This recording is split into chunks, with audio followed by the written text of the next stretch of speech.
Attention, all students. Good evening, everyone, and welcome. Bonsoir, tout le monde, et bienvenue. This is Victor Alpha 3, Charlie Juliet Zulu, opening the weekly amateur radio exchange group Simplex Net, AREG, for Wednesday, November 1st, the day after Halloween 2023. This is week 1572 weeks for AREG. And my name is Chuck, and my station is located in East Hamilton. Like I mentioned, this is the day after Halloween edition of AREG. This net is on every Wednesday night, starting at 8 p.m. and ending around 10 p.m. local time here on 146.430 megahertz. And since this is a simplex net, not everyone will be able to hear everyone else. So we also stream the net on YouTube so people who tune in can hear stations that they cannot hear on their radio. And they can hear how their audio sounds on the air and see their signal strength, as well as see my station layout. Just type my call into the search box, and that's VA3CJZ. And tonight, look for us live or under the title AREG Week 1572. And finally, we ask that you please try and leave a 2-second delay, 1 to 2 seconds anyways, between transmissions to allow other stations that may want to break in. May I now have check-ins for this week's AREG? Victor Alpha 3, Alpha X-ray Juliet. Victor Echo 3, Kilo Mike, Quebec.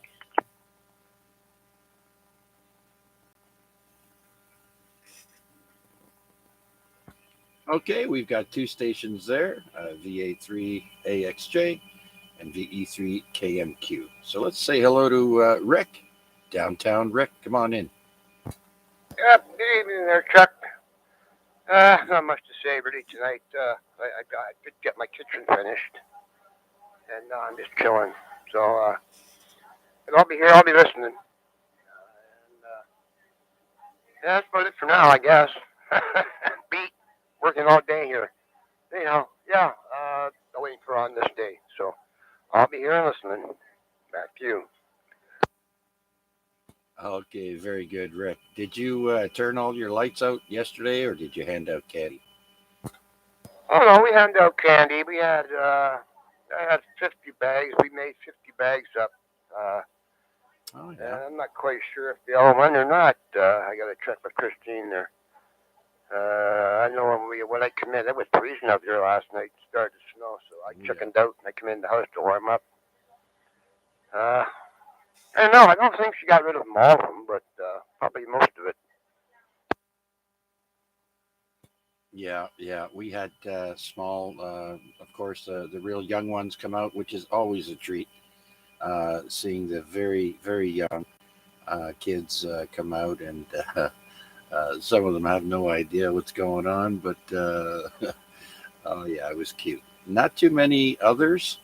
Once the little ones went back in their houses, not too many others came by, so we wrapped it up. I don't know, 7:30, quarter to 8, maybe 8 o'clock.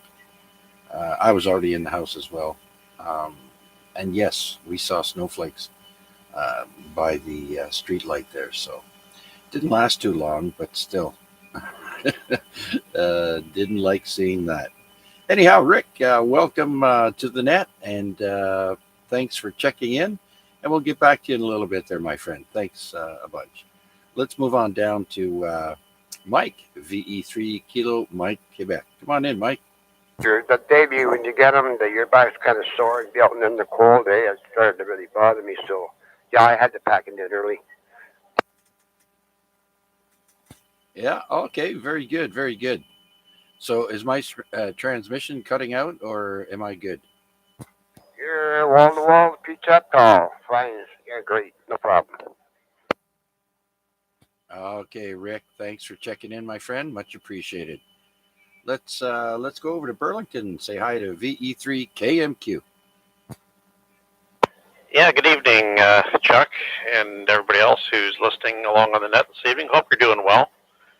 Yeah, you're mentioning Halloween. It's usually pretty quiet in my neighborhood. I'm in an older neighborhood here in Aldershot.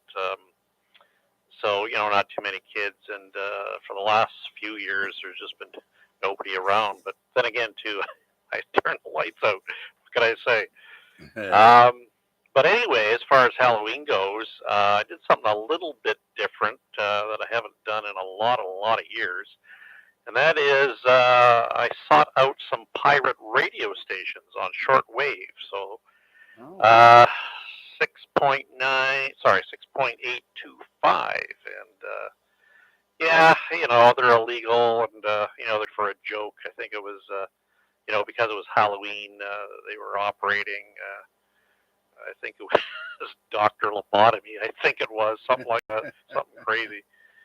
I used to listen to them a number of years ago, just, casually, not seriously, of course. But anyway, that's what I did on Halloween. Chuck, back to you.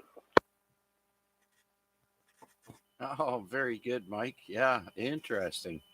I know some nights there when it's fairly quiet on HF, I'll go through the shortwave and see who I can pick up.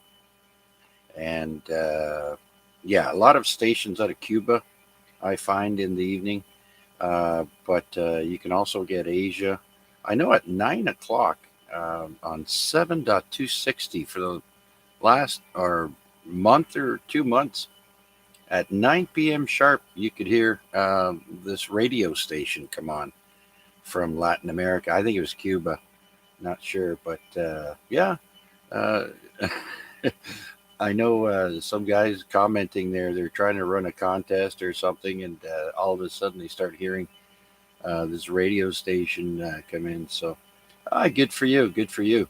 I had fun this weekend with the contest there. I didn't really get into it on Saturday. I focused all my attention on Sunday and got about 17 different countries, and 2 of them confirmed me that were new to me, and my logbook. So that was interesting. Oh, very good there, Chuck. Yeah, I too was pretty much glued to the radio on Saturday and Sunday for that CQ Worldwide contest. But just to backstep a little bit, Friday, I was doing some portable work. Now, this is not POTA, just straight portable work, as I've been doing for the last few weeks, occasionally. Usually going to a local park, but this Friday I went over to Brantford to Mohawk Park, which is I've been there a long time ago. Beautiful park. It was a beautiful day, and the trees are, very mature, so like huge trees, and I was looking for that to throw up an end-fed wire, which I did, and tested it out. Didn't perform awfully well, but I did have a QSO with Germany on it. Oh. And I wasn't too strong. I think it was only about a 5.3 as the station reported to me. But it was a good exercise to check things out. And by the time I got home, I was dog tired Friday evening, so I only put in about an hour at the start of the CQ net, and then I had to call it quits, and picked it up again Saturday and Sunday. And I think I probably had probably the best contest pre-score, I guess you'd call it, that I've ever had. And I haven't been a contester for years and years. It's fairly new to me, but I had a good time, and I think I racked up about 350 contacts. So that was really good for me. Wow. Anyway, that was my weekend there, Chuck. Back to you. Oh, very good, very good. Wow, 350. Eh? Yeah, I don't contest very often.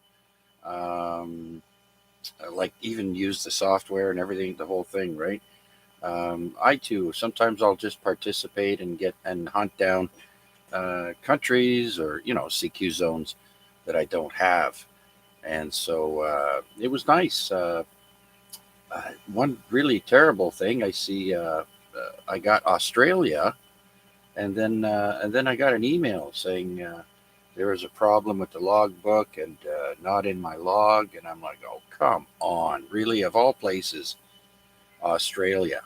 So I don't have any confirmation yet from them, but I've got about three or four contacts, and just no one wants uh, to confirm. So, but nonetheless, I know the contacts that I've made, and if they're in the log, it's they're usually you know good. So, but anyways, right on, very good, Mike. Well, it's time to break out the gloves and the hat there and the scarf, and we're into it now. It's it was downright chilly, like we mentioned there last night for Halloween. There, what's the temperature now? Oh, it's a balmy 4.3 degrees outside my house right now. So there you go. Okay, Mike. Anything else for the net for us? No, not really, but I'll just say congratulations on Australia. That's a bit of a bummer, though, that you didn't get the contact, but you're absolutely right. You know that you made the QSO and you've got it in your logbook, so that's what really counts. Just speaking of Australia, though, quickly, again, when operating portable, I've got a multi-band vertical antenna that I've been using. Okay. And I was set up at the City View Park in Burlington, just off Dundas Street, Highway 5. I don't know, 2 or 3 weeks ago. So here I am sitting in a chair with the tailgate down of the truck with the radio on it, and I'm talking to Australia on 20 meters. The Wow. first time I ever connected with Australia, so that was a real joy, a real treat. It's always Yeah. fun when you get that rare Absolutely. contact that Australia seems to be, I guess, for a lot of people. Anyway, that's it for me, Chuck. Thanks for doing that, and we'll say 73 to you, and have a good week. All the best. BE3 KMQ. All right, Mike. Thanks again for checking in. Much appreciated. And yeah, we're just slowly getting our backyard ready for the winter. I had a wood pile there. I had to transfer. That was my workout for the day yesterday, moving logs. And yeah, I was tuckered out after that. And so we did. I just do a little bit at a time. I think the only thing left is if there's a nice sunny day, I might run the lawnmower one last time, and because I know in the springtime it'll look like a jungle, so I'd like to trim it just a wee bit, not have it too short for when it goes to sleep for the winter. Otherwise, you might, damage it, shock it. So a little trim, and that'll be it for me. So thanks again, Mike. Have a great rest of the evening and weekend. We'll talk to you again soon, sir. Good luck on HF. Thanks, Chuck. 7-3. All right, 7-3, Mike. Let's see who else is out there would like to check in with us here on the Amateur Radio Exchange Group. This is VA3 CJZ looking for check-ins. Please come now. B3 BMO. Victor Echo 3, November Whiskey. VA3 MCI.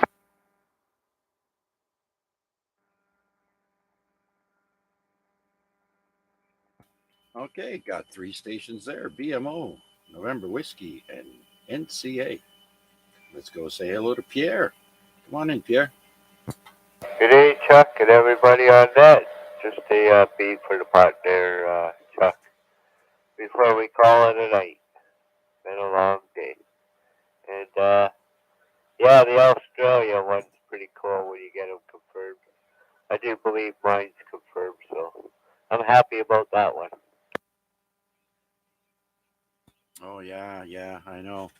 I had to double check and see who all.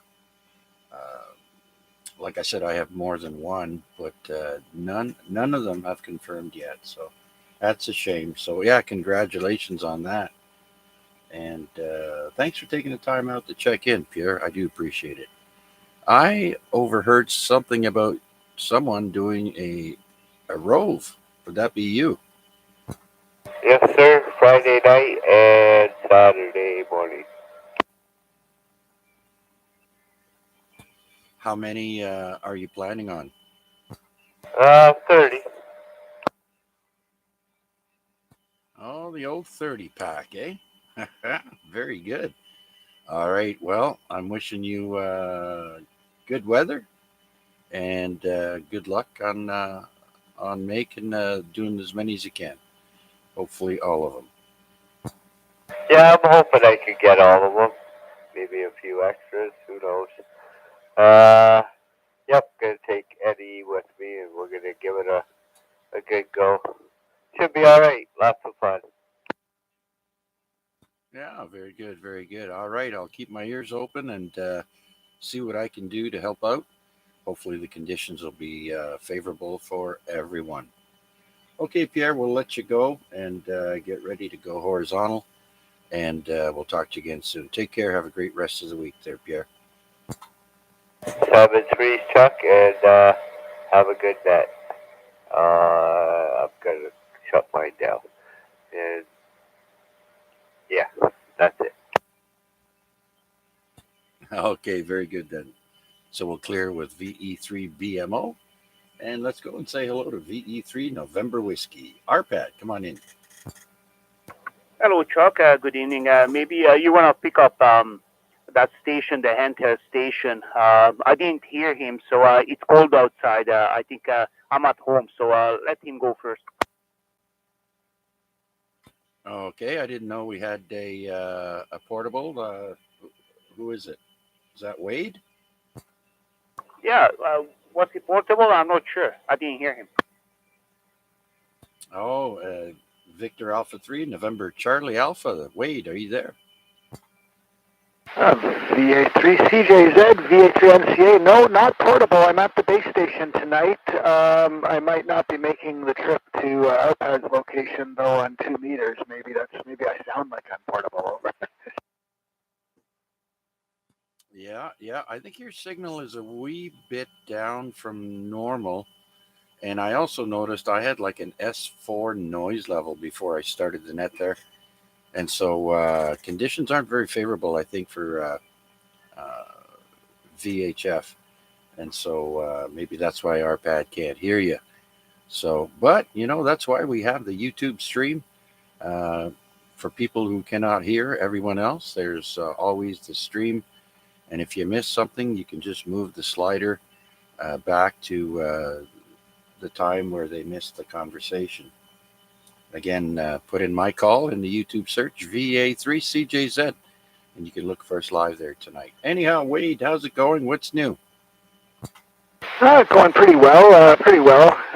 There, Chuck. Hope it's going well for you and everybody on net tonight. Yeah, about the signals being down, I am hearing a crackle I don't usually hear, so I think that's right. I think I've got a higher than usual noise floor, and the connection between us is good, but not as good as it has been.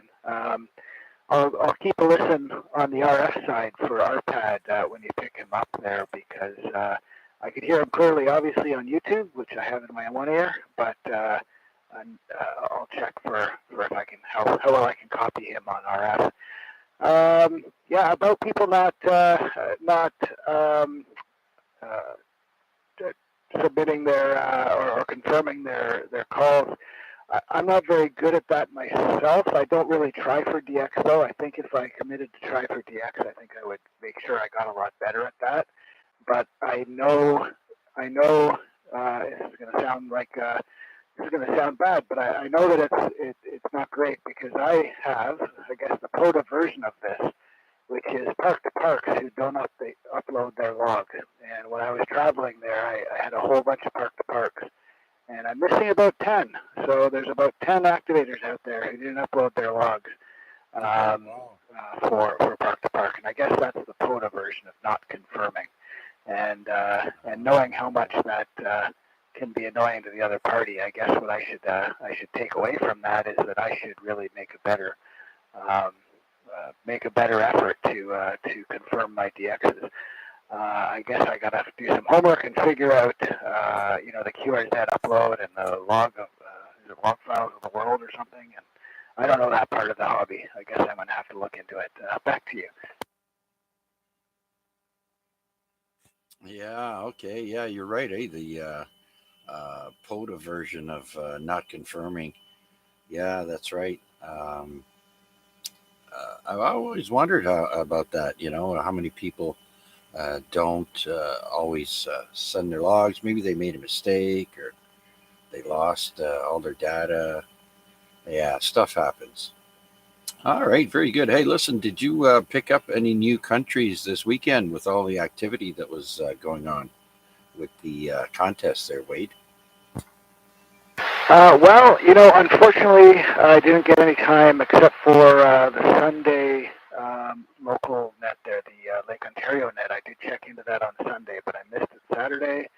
And so other than that one UHF activity on Sunday, I wasn't at the radio. So sadly, no, I missed out. I guess that would have been the time to try and pick some up, but I also understand that people were right on top of each other with the contest, and yeah, I'm not, sometimes I don't miss that type of competition, but I would have liked to have gone on there and tried something, but sadly, I'll have to do it next time. Yeah, yeah. That's what turned me off Friday evening right off the top. After 8 o'clock, there it just started going nuts. And then, of course, Saturday, they were stacked like cordwood. I'm telling you, there was no room in between the bands. It was so packed. But I did manage to log 17 different countries, and two of them were new ones. So I got two new ones added and confirmed to my logbook, which I'm really happy. And I think it was Antigua and Barbuda, and that's one country. And the other one was, I think, Bonaire. I'm not sure though.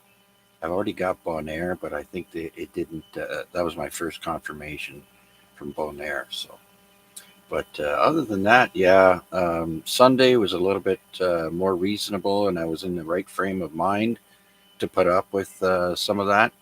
And when it's not fun, it's not worth spending time doing it.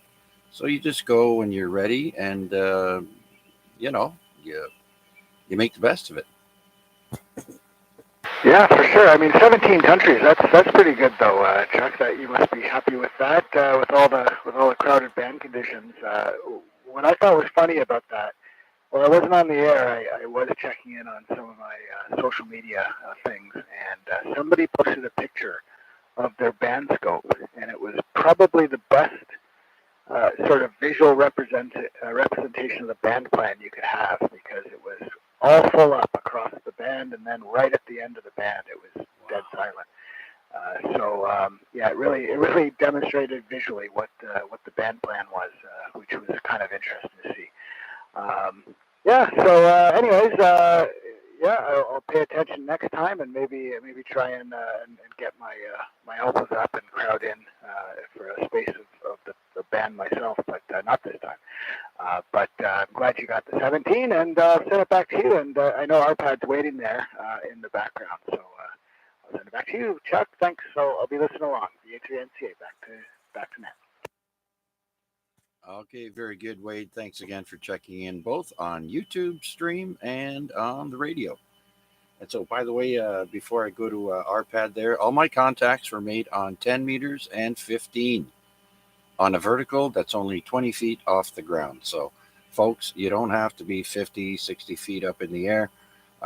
You can do it quite easily. So, with that, we'll clear with VA3NCA and go to Victor Echo 3, November Whiskey. Arpad, you still there? Yes, sir, Chuck, sir. Of course I'm here. Where else would I be?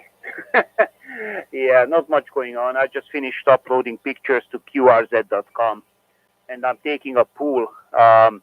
Yeah, actually, I renamed the motorhome as a mobile command center, communication center. Yeah, mobile communication center. That's I'm going to put a whole bunch of them stupid logos on it or something. But anyways, yeah, I'm taking a pool. Maybe you guys want to go to the QRZ.com web page and take a look at it, and let me know if it was better before or after. Because some people are saying that it was better before, some people are saying better after, so I can make that decision. So yeah, you guys can go to Victor Alpha 3 Victor Alpha Delta. That's the website, and right at the end, two new pictures and a before and after painting. So let me know which one is better for you guys. And I heard you guys were talking about pirate stations and stuff like that. Yeah, that would be in the shortwave band, I guess. So yeah, at 10 o'clock, you finish the net at 10 o'clock usually. Yeah. At 10 o'clock, Alex Jones starts his yakking on the radio on 4840, 4.840 megahertz AM. Yeah, so it's 4840 kilohertz, 4.840 megahertz. And Akshay, you know what? That station is so strong. You don't need no wire antenna, no nothing. Just a little handheld can pick it up. I guess a couple of them these little receivers, and yeah, you don't need no antenna. I don't know where they're broadcasting. He's located in Texas, but I'm not sure which. I think he's using the Ochibochi or something station down from Florida. I think that's why it's coming in so strong. Very good, and yeah, it starts at 10 o'clock on the AM mode. I guess this is it for now. And yeah, you're coming in loud and clear, Chuck. And Wade was coming in quite weak. I'm putting out 100 watt right now, so I guess he was putting up that maximum 35 watt. I thought he was mobile, like a handheld, because he was quite weak, but probably he was at home. I did hear him a little bit. I did hear somebody talking, but I couldn't make out one word of it. So I knew he was there. Back to you, Chuck. Yeah, I hear you there, Arpad. Well, I notice I've got a lot of noise here. S4 and Chris, RWJ, out in the West End there, is also having difficulty hearing us on the radio as well. So usually 2 meters does really well, but not tonight. So Chris is checking in on the YouTube stream. Hello, Chris. Sorry, conditions aren't good enough for you to check in via the radio, but thank goodness we've got the YouTube stream. And we also have Wade, of course, checking in on YouTube, and Wayne B, VA3 Fox Mike Bravo from, is that Oakville? I forget now.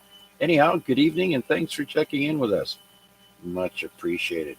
Okay, Arpad, you're doing a good job as always. Probably S40 over here, and yeah, sounding good. So thanks for your check-in there, Arpad. I just looked at the photos on the QRZ page, the one in the driveway, and then the aerial view. How did you take that picture? Were you hanging off a rope from the roof there, or what? No, I have a little drone. Yeah, that's a drone picture. Just flew above the building a little bit for a few seconds, took a few pictures and whatnot. Yeah, that was for the solar panels. That's when I finished installing the solar panels. That thing is working great. Yeah, the water heating system, everything is solar. I do have a generator in the unit. Actually, I have two generators, one portable, a brand new one, a sine wave one, and I have one built-in 4,000 watt generator built-in Onan, whatever they call it. I think Onan, that's the same company as Cummins. Yeah, Cummins. Basically, I think that's what it is. But anyways, yeah, take a look at the last two pictures and let me know which one was. Because some people they say it looked better before, but when you went a little bit closer, you could able to see those logos or whatnot. They were quite cracked and whatnot, and it took me like a week to wash it off. Yeah, that was a pain on somewhere. But as you see on the motorhome on the back, the gray goes up, and basically the trailer. I'm going to take a picture tomorrow when it's daylight. I'm going to take a picture of the trailer, what I'm going to drag behind it, and that's going to be my storage trailer, a 14-foot a gray trailer, a brand new one actually. I just bought it, a single axle. So all the junk is going to be in there. Oh yeah, yeah. Okay, I'm looking at the two pictures. There's the one with the original paint job and your paint job there. Yeah, it looks good, Arpad. Obviously, before you painted it, you took a picture when the sky was blue and makes it look good. I like the way it was. But then in the other picture, you've got dark skies. So maybe take a picture with the sun too, if we ever see it before spring. But yeah, I'd like to see that with the your hauler, your trailer that you're going to have on there as well. So yeah, absolutely. Yeah, it's only a single axle trailer, but I'm not going to put too much stuff in it. It just, yeah, basically this unit doesn't have no sliders. The sliders, it would be bigger at that time. But actually, I like it without the slider because when you close the slider, just imagine you're driving the unit, then you Mhm. pull into a parking lot somewhere or a rest area. Then I'm not sure if you noticed or not, but when you close that slider, what they have, everybody has those sliders now these days in the new ones. When you close it up, you can't go to the back. You can't go to the bedroom. You can't go to the bathroom. You can't do anything basically. You have to open it up, and sometimes you park in a rest area or somewhere. You can't open it up because the other people you're going to bother them, right? It comes out about what 3 feet, 3.5 feet, or whatever, 4 feet. So yeah, actually, I like this one because you can walk to the back all the time. Yeah, yeah, that's the thing. A lot of people don't realize because of those sliders, it takes up room in the interior, and you really can't enjoy, like you said, going anywhere in there unless you start, uh, pulling out the sliders. So that's good. Yeah, uh, handy, like you said, when you pull over, um, you can comfortably go wherever you want in the inside your trailer. Yeah, nice to have. It's too bad fuel cost is so high, but very nice. Where do you plan to go with it? Do you have any plans? Well, I got a few more things to do. The windshield needs to be replaced. That's number one. And I got a brand new tire on the front. Cost me $1,200 for two tires. You believe it or not? But the unit is already overloaded the way it is, so I didn't want to go with the cheap tires. So I'm going to need four more tires on the back, and yeah, they are old. Actually, some of the tires are still the original 32 years old tires. You believe it or not, and you don't want to drive with those. But yeah, I No. bought a little bit better quality tires to the front because you don't want any issues. When you're driving it and it's falling apart. Actually, I bought some. Commercial tires made by BF Goodrich, and Yeah. yeah, they weren't cheap, $600 each, and I'm going to put some cheaper ones to the back. It takes four of them, four tires. And what I noticed, what some people don't pay attention when these tires, what's on it right now, even when I pump it up to the maximum, the tires they touching each other. So I have to put a spacer between the two tires. I looked it up on the internet. You can buy spacers basically, and I guess I have no choice. I'm gonna have to put that in with the new tires because the original tires they weren't radial tires back in those days. They were like I don't know the different kind.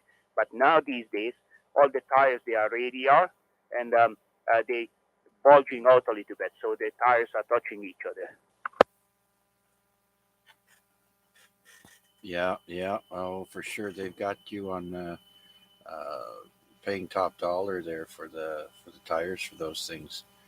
That's like yeah, the big commercial tires. They're expensive, like for tractors, front end loaders, and what have you. They're super expensive. But anyways, all right. Well, very good then. I hope you don't get too hit too hard in the pocketbook book to finish up there. I do know your windshield is going to cost you a bit, but it's a good investment once you've got it going, and you don't have to pay for hotels and cook your own food, and yeah, you'll save money that way when traveling. Yeah, actually, you know what? That windshield is a little issue because I can't find any of the. Actually, you can see it on these pictures, but it's the windshield is curved a little bit, so they have to make it, or I have to find one done in the states and bring it Yeah, back. So I may have to drive down my car to bring it back here. That's going to be a little bit difficult to get it. So that's the problem. And you asked the question. Now, if it's going to be ready and ready to rock and roll and do the safety on it and all that stuff, then I would like to go to Arizona before the winter. But looks like winter is already here, so I guess I'm stuck for a while. But I wouldn't mind to go out to Arizona. And you mentioned the gas mileage. Yeah, it's a 454 in it, so it likes to drink for sure. But you know what? Gary told me always go down V3 downhill. TTO Gary. He told me how you save gas, you go downhill, never go uphill. So that's what I'm going to do. All right, Chuck. Thank you very much for taking my call. And yeah, you guys give me a feedback. Who likes it and which way? And tomorrow I'm going to post the trailer picture as well. Back to you, Chuck. Yeah, well, if you think about it, Arpad, seeing the original Winnebago logo is always nice, um, regardless if it doesn't have all those lines on it still.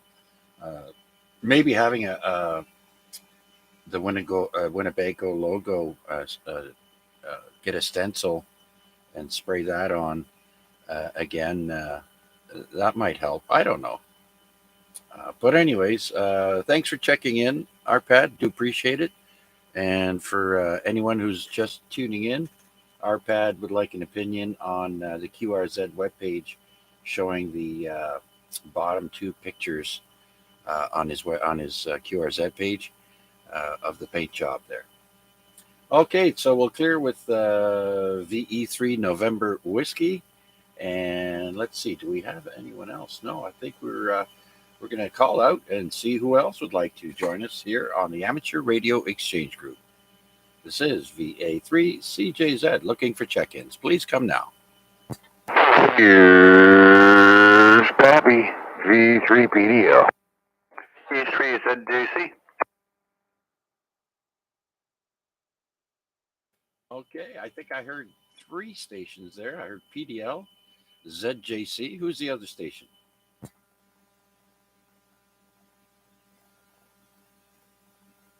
No, no one else? Yeah, KCI checked in there. Okay, Kilo Charlie India. All right, please stand by there, Art. Let's go up to VE3 Papa Delta Lima. Paul, come on in. Thank you, Chuck. Just a quick in and out here tonight. Throw being in the pot. I doubt I'll be around for the rest of the net, unfortunately, but yeah, had to make sure I stopped by. V3PDL, over to you, sir. All right, Paul. I was wondering if you were going to make a pit stop over here. I know lately I've been going on the ZOE there just before the net starts to let everyone know tonight is AREG night, but I'm glad you remembered, Paul. Everything going good? Did you have some kiddies stop by last night? No, we can't do that. With the three dogs, bud. Wow, no, nobody would come to the door. My dogs would scare them away, and I can't leave them out in the backyard for 2-3 hours because then all the neighbors complain because they're out there barking and freaking out. So, no, we kind of put the caution tape up and, oops, sorry. Yeah, I understand. One dog is one thing, but having three is a different story. Okay, very good, very good. Yeah, we basically only gave out candy to mostly very young children who came. They started around 5:30, and by 7:30, all the little 7 o'clock, 7:30, all the little ones were back at home, and so there weren't many other kids after that. So we locked her up. And funny thing is, one of my neighbors has got two babies, right? Two toddlers and a toddler and an infant. And the parents were also dressed up. He was dressed up as the big bad wolf, right? He had a wolf head on, and it's so funny because Renata was dressed up as Little Red Riding Hood. So I cracked a comment about that. The guy was howling. Oh yeah, right on. That's funny. Yeah, I know. But anyways, yeah, it was cold. We saw a few flakes flying there for a little while when we were looking up at the street light there. We saw some flakes, and it was like, oh, great. But it didn't last long. All right, Paul, we'll let you go. I know you're a busy guy, and we'll talk to you again soon. Thanks for checking in, Paul.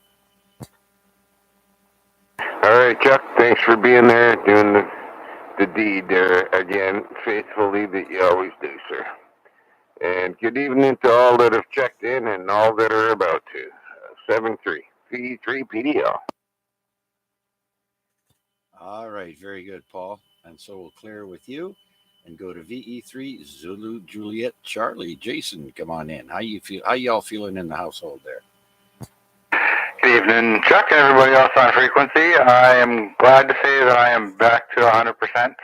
I know I've missed the last couple of weeks of the AREG and a bunch of other nets from COVID and then COVID plus family stuff, just inopportune stuff happening here, but all is back to normal in the world for me and the missus here, so we're good. Not much traffic for you, just another back to work this week. For Mr. Arpad there, I'm taking a look at your pictures. The new paint job is okay. It's definitely missing some flash on the side. I'm thinking on that same rear gray angle, the gray to white angle, you need your call sign like larger than life and blazoned up the side of the RV, my friend. Other than that, Chuck, I was a little late. I don't know if there was any specific topic. I haven't picked up on anything. Everybody's been coming in clear as a bell to my station, starting with Pierre all the way through. So other than that, I'll send it back to you, sir. Yeah. Well, we don't have a theme tonight. It is the night post Halloween, and so unless you watched the Jamie Lee Curtis Halloween movie there and got all freaked out, no, I was just asking people about the worldwide DX contest on the weekend. If you happen to catch any countries that you don't normally hear, and how things went for Halloween with you there. Any feedback? So Halloween in this household is all about the missus. She was most excited.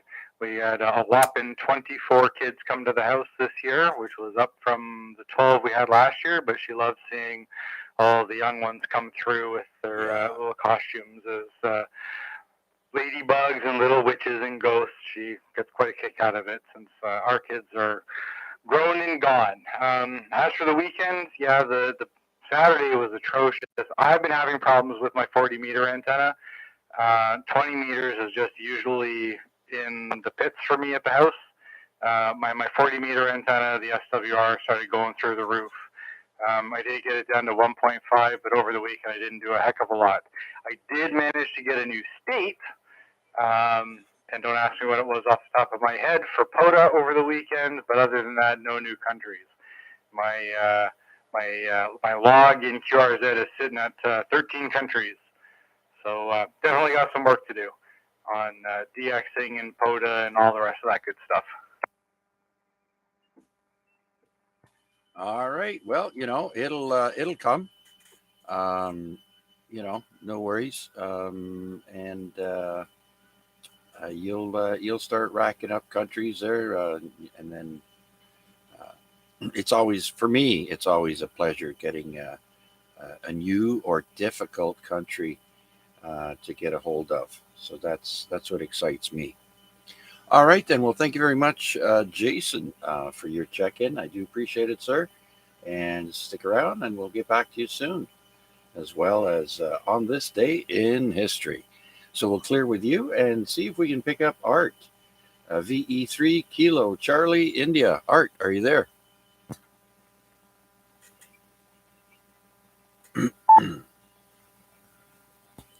Well, let me see if the crossband is on at Rick's. Art, can you hear me?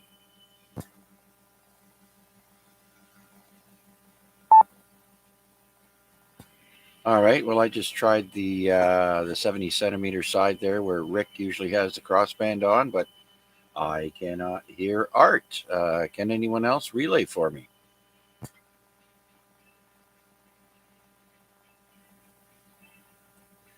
Hey, Rick, do you want to give VE3 KCI a shout for me?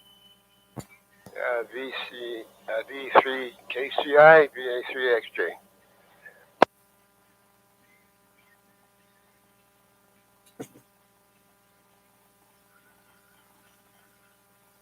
Nothing heard there, Chuck.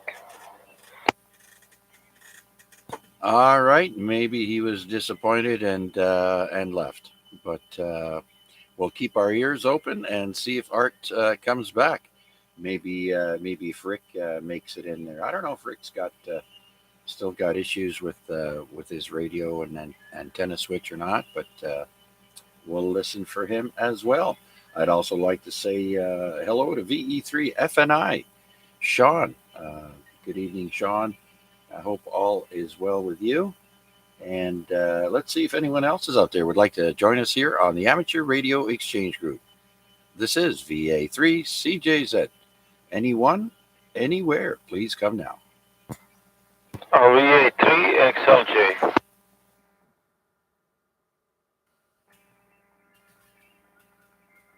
Okay, I hear one station loud and clear. VA3 XLJ. Vanya, come on in. Hello, Chuck, and everybody on the net. So, I mean, I have probably enough time to finish the net, so we'll see. I sneak out from the house, and I told my wife I'm gonna go to Shoppers to buy the coffee and the cream for the week. So I'm gonna just take my time, I guess. So I came to my usual place. Actually, I turned left instead of right. But anyways, and I mean the moon across the lake, like it's just amazing. It's still low on horizon, and it's not full moon, but it's like really orangey and a big, and there's a couple of clouds in front of it. It's really something to look and I don't know, enjoy or admire it or whatever of those two is more correct. So how's everything else with you, Chuck? Yes, hello there, Vanya, and going well over here.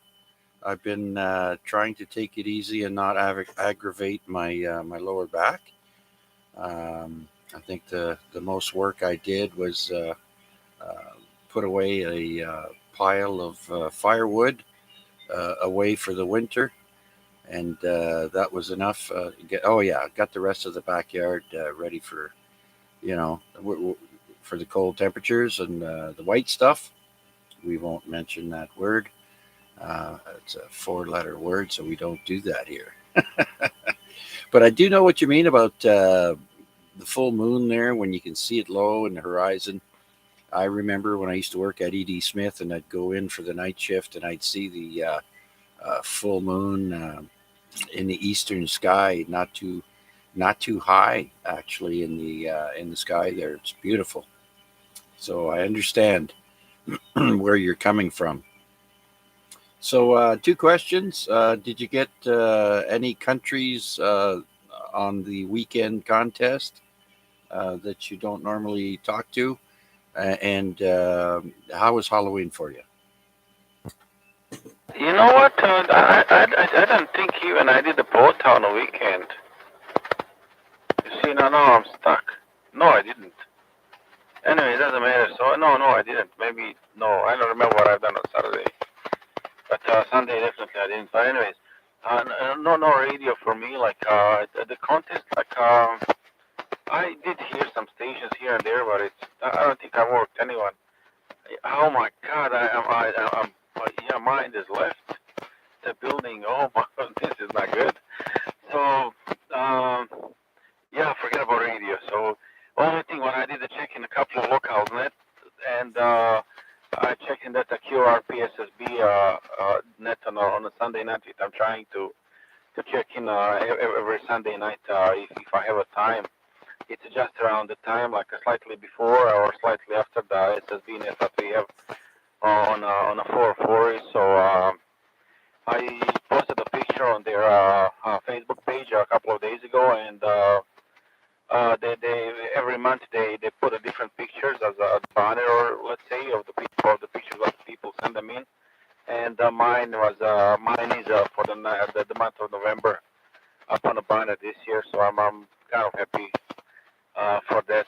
Other than that, like really there's not much happening. Like I look at my POTA account, I activated like maybe 53 parks or somewhere around the 50 number, anyways.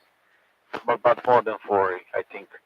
And the part was kind of good, but the problem is it was only like I think 29 or 28 of the unique parks. Everything else is just a repetition of the same. So pretty much that's the highlight of the weekend and all the way up to now. Oh, okay. All right then. Well, you'll be happy to know there aren't very many big contests this weekend that will interfere with POTA activities. So I understand Pierre is doing a 30 park rove, and whoever else is going to want to go out, it's going to be fairly nice. I do believe I'm looking at the Weather Network webpage here. Oh wow! It says it's only 1 degree Celsius at the airport, feeling like -2. But funny thing is, down here in the city where they should have the temperature reading, but they don't. They have it from the airport. At my house, it's +4. So go figure. But anyways, yeah, it's looking like Friday is going to be sunny. They will have sun. There, apparently, there's no sun after that though. For 5 days straight, it's showing just clouds and rain. So Saturday it says mainly cloudy, but no rain forecasted. And so Sunday though could get some showers. But that's too far ahead in time. There, things change, and you know Hamilton. They say, "Oh, it's going to snow, it's going to rain," and it never does. So we'll have to wait and see and make the best of it. So, okay, Vanya, thanks for checking in, my friend. Do appreciate it. I guess you're mobile on your way in.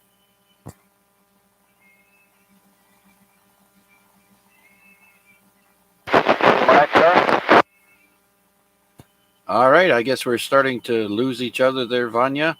So I'll say 7-3, and thanks for checking in, sir. Have a great rest of the evening.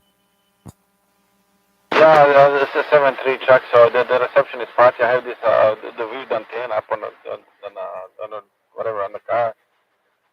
So that thing kind of works and doesn't. It's almost no gain on it. So it's funny. But anyway, it's working. So yeah, I'm not gonna be holding you up, guys, anymore.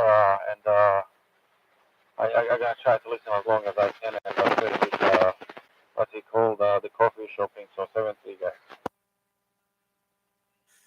Okay, Wade, Vanya. Yeah, you went up that time there, so you must have been in a dip. So very good. Then have a good shift, my friend, and we'll talk to you again soon. I do appreciate your check-in, Vanya. So we'll clear with VA3 XLJ, and as I mentioned before, there are no big contests this weekend. So you POTA hunters and uh, activators will be happy to know that there isn't much going on. So we'll go to the contest calendar webpage, and we'll start with the YB, that's a Yankee Bravo DX contest. And that's for 1 day only. And for sideband, 10 meters and 40 meters. Starts at 0 Zulu until 23:59 Zulu the next day, so 24 hours. 10 meters and 40 only. So there you go.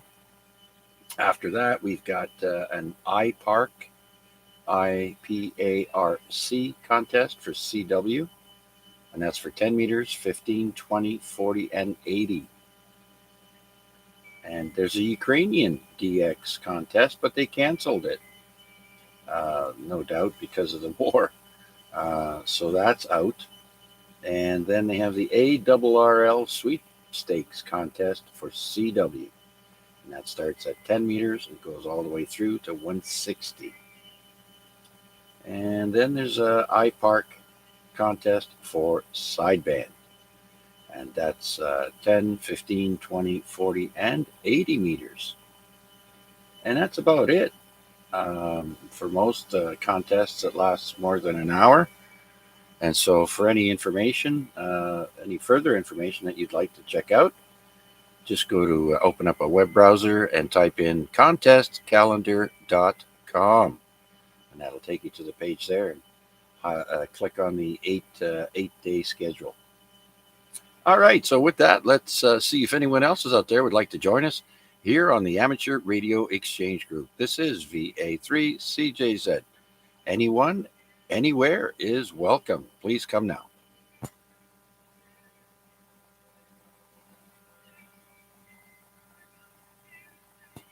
Let's do another call out and see if Art is listening.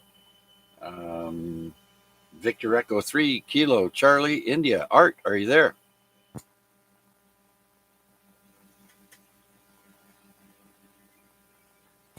Okay, nothing heard. If someone does hear a station I do not hear, please relay for me. That's what Simplex is all about. We don't have a station or an antenna up on the 5 and 6 highway there, like some people. So I hope everything's working out great for everyone who's moving their repeaters over to the new tower. Seems like everything is working well so far. And so I'd like to do a drive-by and see that for myself there. Yeah, maybe take a picture and post it. All right, so where are we now? So we have 11 check-ins so far. That's with our YouTube check-ins as well as radio check-ins. So no one new has checked in on YouTube as well. And so let's go to On This Day in History and start off with some birthdays.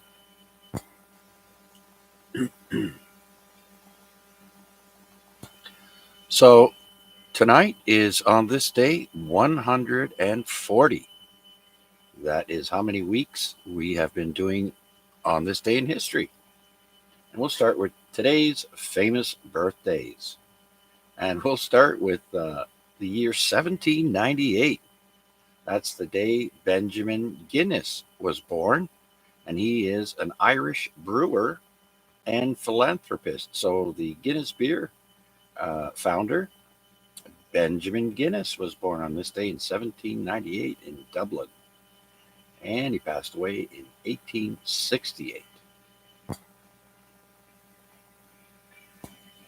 This next one, I don't know why I put it here, but only because it said Cyrano de Bergerac. The composer, Johann Wagenaar, was born on this day in 1862. He's a Dutch composer, and he wrote Cyrano de Bergerac. Born in Utrecht, Netherlands, and he died in 1941. All right, now let's jump up to the year 1940. Barry Sadler was born on this day in 1940, and he is an American soldier, singer, and songwriter. And he wrote the song "The Ballad of the Green Berets." Who here has remembered the 1968 John Wayne movie called The Green Berets? And that's where they sang that song. He was born in Carlsbad, New Mexico in 1940 and passed away in 1989.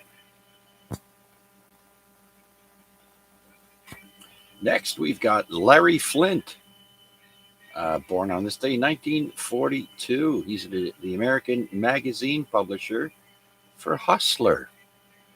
To see those nudie girls, you would go and buy a Hustler magazine. He was born in Lakeville, Kentucky, and he passed away 2 years ago in 2021. Larry Flint. Not our man Flint, just Larry Flint. Who remembers Our Man Flint? The Flint movies, those are great with James Coburn. All right, so from 1940, let's go to 1942. Born on this day, Marcia Wallace. She's an American actress on the Bob Newhart show. She was Carol, the receptionist, I do believe. She was born in Iowa, and sadly, she passed away in 2013.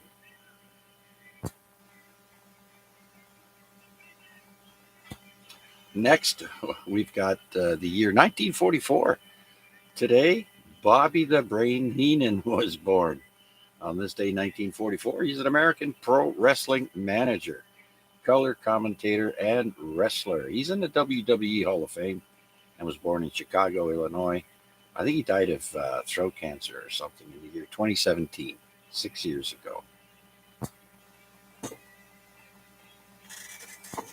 Next, we go to 1947. On this day, Bob Weston was born. He's a British guitarist and songwriter for Fleetwood Mac from 1972 and 73. Born in Devon, England. He died in 2012. Next, we've got Jim Steinman, born on this day, 1947. And he's an American Grammy Award-winning songwriter and record producer. He produced and wrote songs for Meatloaf, Bat Out of Hell, and Bonnie Tyler, Total Eclipse of the Heart. She was born in New York City, New York. He. Next, we stick with music and we go to the year 1951. Ronald Bell was born. He's an American rock singer, saxophonist, arranger, and songwriter for the band Kool and the Gang. Who remembers Kool and the Gang? Born in Youngstown, Ohio. Died in the year 2020. Ronald Bell was part of the hit songs Get Down on It, She's Fresh, and Celebration was another song, and Jungle Boogie. I fondly remember those songs.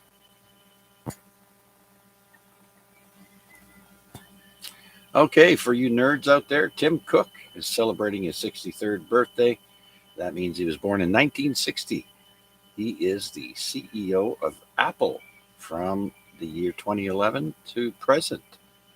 Born in Mobile, Alabama. And we'll end off our Born on this day with the year 1972. Jenny McCarthy was born. They have her listed here as an American model and Playboy playmate, October 1993. And also a TV personality. Apparently she's on The View. Born in Chicago, Illinois. I always thought Jenny McCarthy did adult film as well, but it's not mentioned here. I could be wrong. So that wraps up birthdays of famous people born on this day in history. Do we have any questions, comments, or check-ins for this week's AREG Net? Please come now.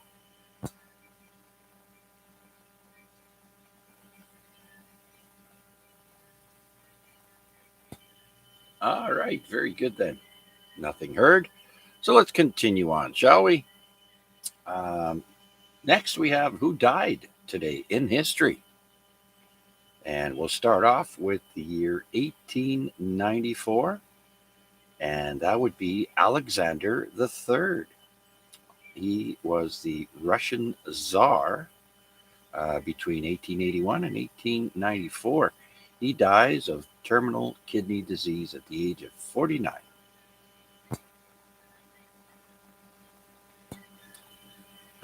Next, we've got the year 1979, passing away, Mamie Eisenhower. That's right, Mamie, Mamie Eisenhower, First Lady of the United States, dies of a stroke at the age of 82. Her husband was, of course, Dwight D. Eisenhower.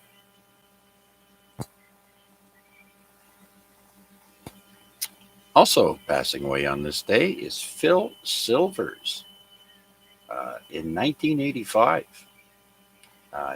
Phil Silvers is an American comedian and actor. You might remember Sergeant Bilko and the Phil Silvers Show. He died in his sleep at the age of 73. What a way to go.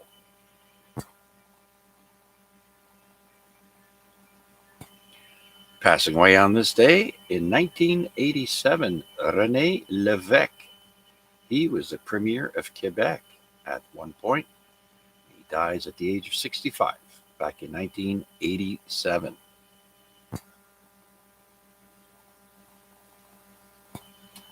Next, we've got Walter Payton passing away in 1999. On this day, he's an American Pro Football Hall of Fame running back. MVP, Pro Bowl with the Chicago Bears. He dies of a disease I cannot pronounce, and he was 45 years old.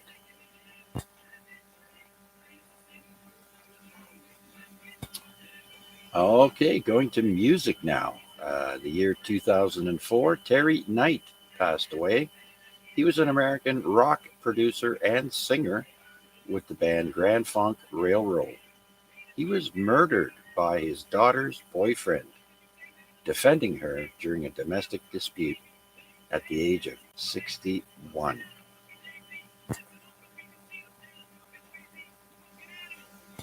All right, sticking with music. Passing away in 2008 is Jimmy Carl Black. He's an American rock drummer with the band Mothers of Invention from 65 to 69, and then with Muffin Men from 93 to 2008. He dies of lung cancer at the age of 70. For those of you who don't know, the Mothers of Invention was the Frank Zappa name of the band. Frank Zappa and the Mothers of Invention. And finally, passing away on this day in history, the final one is in the year 2010, Charlie O'Donnell, American radio and game show announcer for American Bandstand and Wheel of Fortune. He dies of congestive heart failure at the age of 78. For some reason, I just don't know who Charlie O'Donnell is, and I've watched both American Bandstand and Wheel of Fortune. So, yeah, I'll have to look him up. So that wraps up who passed away in history on this day. Again, do we have any comments or questions or anyone who would like to check into the AREG net? Please come now. This is VA3CJZ.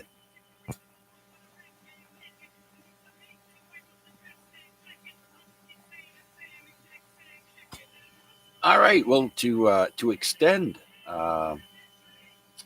who people passing away on this day in history, this is not this day in history, but this is in 2023.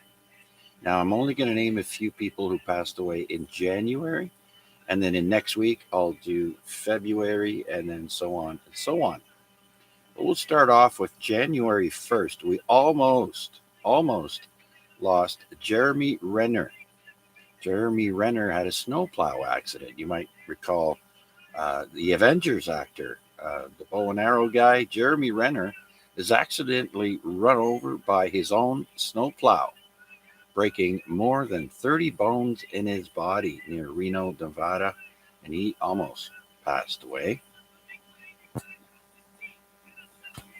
So let's go to someone who actually did pass away, and that was Jeff Beck. He passed away this year, January 10. Grammy Award-winning rock guitarist with the Yardbirds, Jeff Beck Group, and he died of bacterial meningitis at the age of 78. And we also lost Elvis Presley's daughter this year. She passed away January 12th. Singer-songwriter, apparently, she died of cardiac arrest predicated by a small bowel obstruction. She was 54.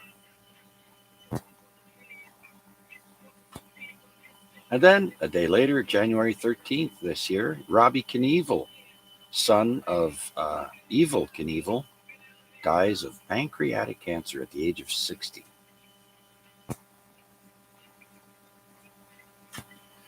And then on January 19th of this year, we lost David Crosby, American rock singer and songwriter. He was with the Byrds, and also Crosby, Stills, and Nash. Dies at the age of 81. And then January 30th, we lost Bobby Hull, Canadian Hockey Hall of Fame left wing. Stanley Cup in 1961 with the Chicago Blackhearts. The Art Ross Trophy, Hart Memorial Trophy. And he ended with the Winnipeg Jets, and he dies at the age of 84. Good old Bobby Hull. What a great hockey player he was. Great shape, too. And that wraps up people who passed away this year in the month of January only.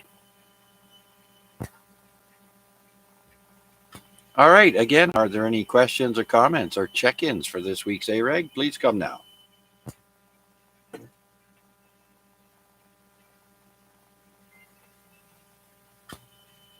Okay, then. So why don't we just go to historical events?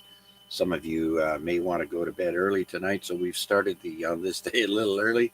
So we'll go with that. And historical events go as far back as we find interesting enough to relay it back to you.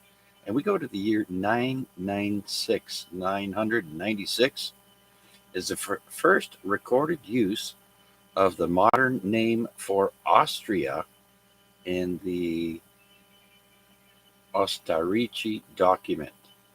So in 996, they use the word Austria. Found that interesting. All right, so now we have some English history. In the year 1210, on this day, King John of England begins imprisoning Jews. Don't know why, but it seems every week I'm always reading something about Jews getting kicked out or being mistreated. So sorry about that.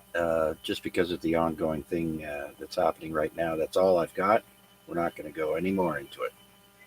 And so let's go to the year 1348. On this day, the Black Death reaches London on or about this date. The Black Death in the year 1348.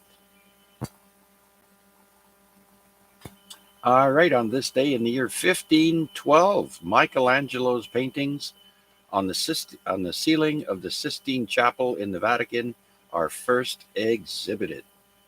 So I don't know how long it took him to do that ceiling, but in the year 1512 is when people got to first see it.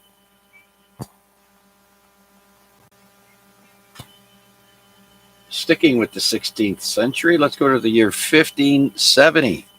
On this day, it's called the All Saints Flood.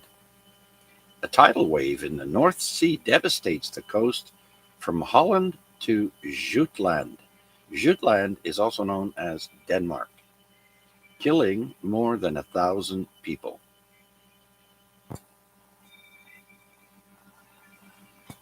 All right, in the year 1604, on this day, William Shakespeare's tragedy Othello is first presented. I remember reading Othello in school.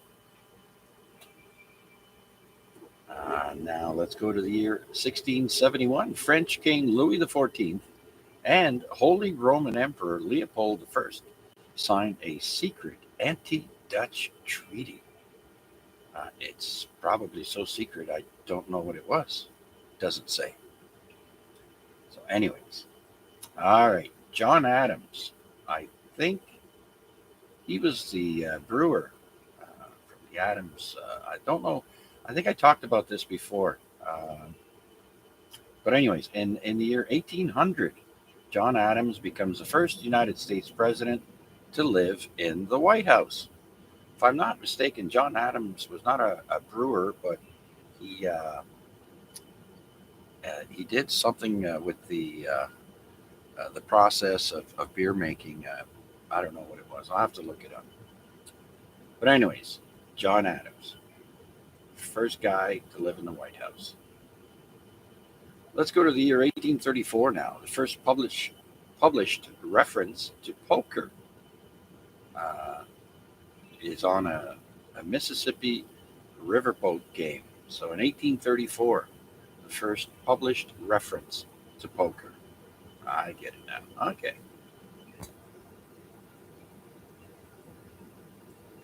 All right, now in the year 1848, on this day, W.H. Smith, which I believe is a British bookstore, opens its first railway bookstall in Euston Station in London, England. As you all know, back in the day, people used to buy a newspaper or a magazine and hop on the train, get to work or go home. And so many bookstores opened up in subways.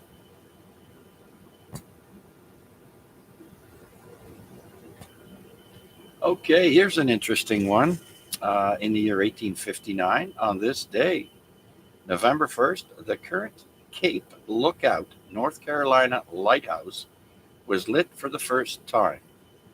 Its first order Fresnel lens can be seen for about 19 miles in good conditions, of course. Now, with that, I had to look up what was the oldest lighthouse in North America. And it's not the Cape Lookout, North Carolina lighthouse in 1859. The oldest lighthouse opened in 1759 and was called Sambro Island Lighthouse. It's a landfall lighthouse located at the entrance to Halifax Harbor, Nova Scotia. So Nova Scotia has the oldest lighthouse in North America, on an island near the community of Sambro in the Halifax Regional Municipality. It is the oldest surviving lighthouse in North America, and its construction is a National Historic Event. So there's that Canadian connection.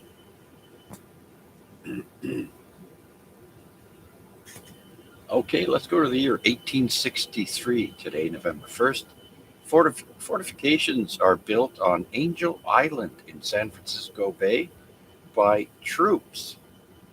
Now, with concerns mounting over threats to the Bay Area from Confederate sympathizers and naval forces, the federal government established Camp Reynolds on Angel Island in 1863. Artillery batteries were built near the camp at Point Stewart, Knox, and Blunt. Now, this island, Angel Island, was also like Ellis Island in New York, when all the people would go through immigration. They would go through Ellis Island in New York, and they would go through Angel Island in San Francisco, because in the you all know the gold rush happened in 1849. So San Francisco was basically the largest city on the West Coast, and that's where a lot of Asians came in from, and they all went to San Francisco, and so they used Angel Island to process the immigrants.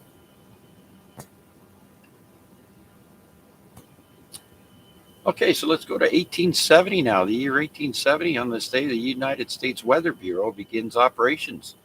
And it says here there are 24 locations.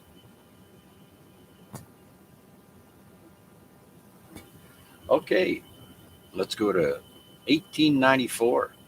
Tsar Nicholas II becomes the new Tsar of Russia after the death of his father, Tsar Alexander III.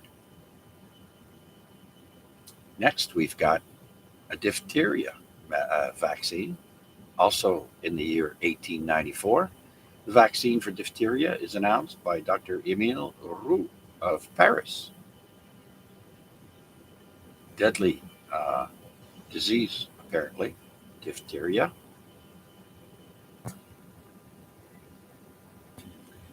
Now, in 1896, On November 1st, we have the first bare-breasted woman.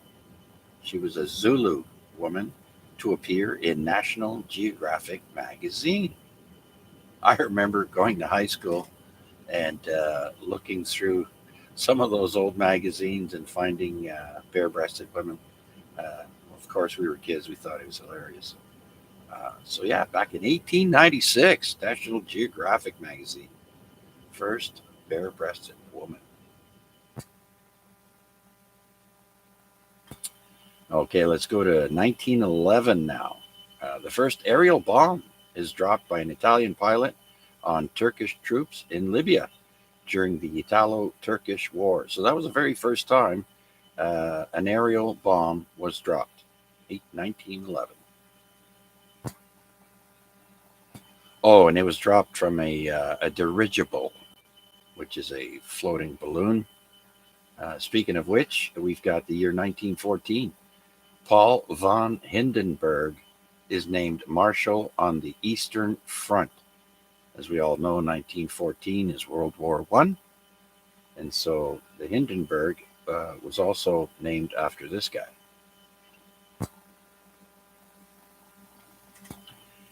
And now we jump to the end of World War I in 1918. Nothing to do with the war, but 102 people die in a New York City subway derailment in Brooklyn. Wow.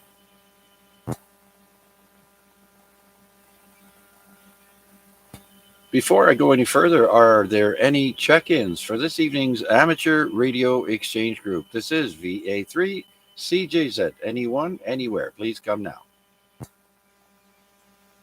VA3 NFG on the portable.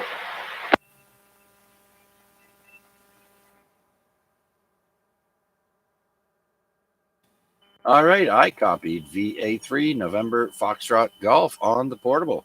I hear you loud and clear, Steve. Come on in. Yeah, roger that. How we doing there tonight, Chuck? And good evening to everybody listening on net. I'm just listening in the background there, Chuck.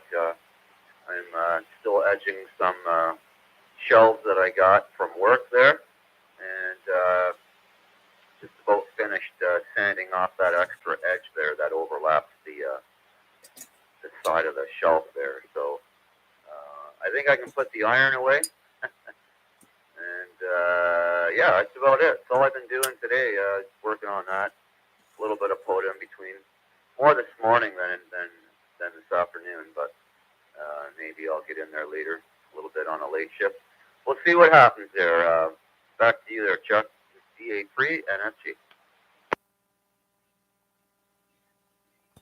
All right, very good then. Well, did you happen to work any countries this weekend? You know, they had a big contest going on, right? Yeah, no, I think I did. I got Curacao and another country there. I can't remember which one it was, but Ziggy. But yeah, I got a couple there. I mean, you know, I couldn't resist. It was 5-9 in your zone, right? So it was pretty quick. Yes. Some of those guys were very fast, almost too fast. Well, I managed to get 17 different countries out of about 20 contacts, and 2 new countries that I didn't have before. So that was nice. I didn't do anything until Sunday because Friday night and Saturday was just crazy. The entire bandwidth on most of the bands was full up there, buddy, full up. But I did all my contacts on 10 and 15 meters on my little Antron 99, 20 feet up in the air. Oh yeah, right on. That's good. Yeah, I've been listening to 15 meters a lot myself. I worked this weekend, so I wasn't around. But the times that I was home and I was on a band, there was contesting, for sure. All right, very good. How about children? Did you give any candy out last night?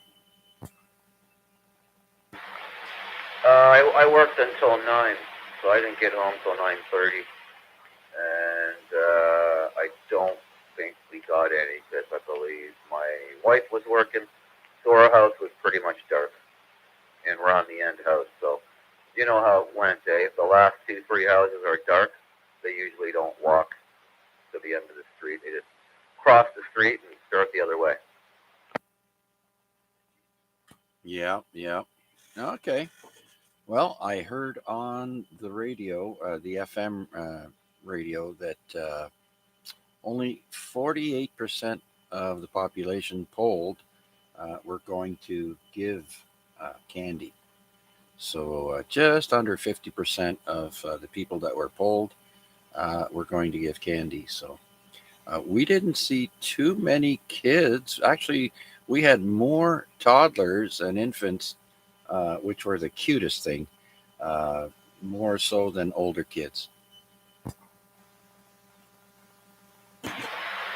Yeah, I believe it. Yeah, we were in the spirit at work.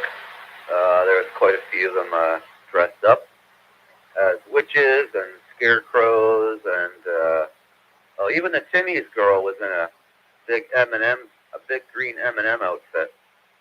I didn't see the big M there on her costume, so I asked her if she was a frog, and she got offended.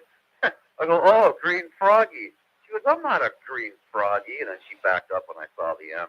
I'm like, oops, sorry, cute M&M.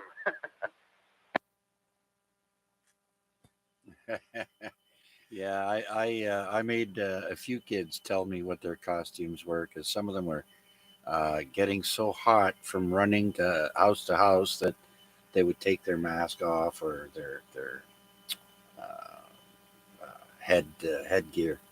So I had to ask a couple of kids there. So yeah, it was a lot of fun. The wife and I actually, Renata dressed up as the Little Red Riding Hood, and funnily enough, one of our neighbors a few houses down, I didn't even recognize him until he started talking. He was dressed up as the big bad wolf, and my wife was dressed up as the Little Red Riding Hood there. So I had to kind of step in the middle and say, "Hey, careful." It was funny. Yeah, right on. Did you get a pic of the two of them there? That would have been a good picture. Yeah, I know, but they had like a toddler and an infant with them, so we just let them go on their way. But yeah, it was a good time.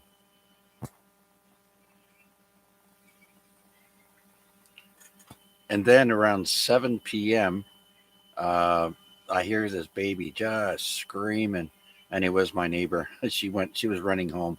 I was thinking it was maybe diaper changing time.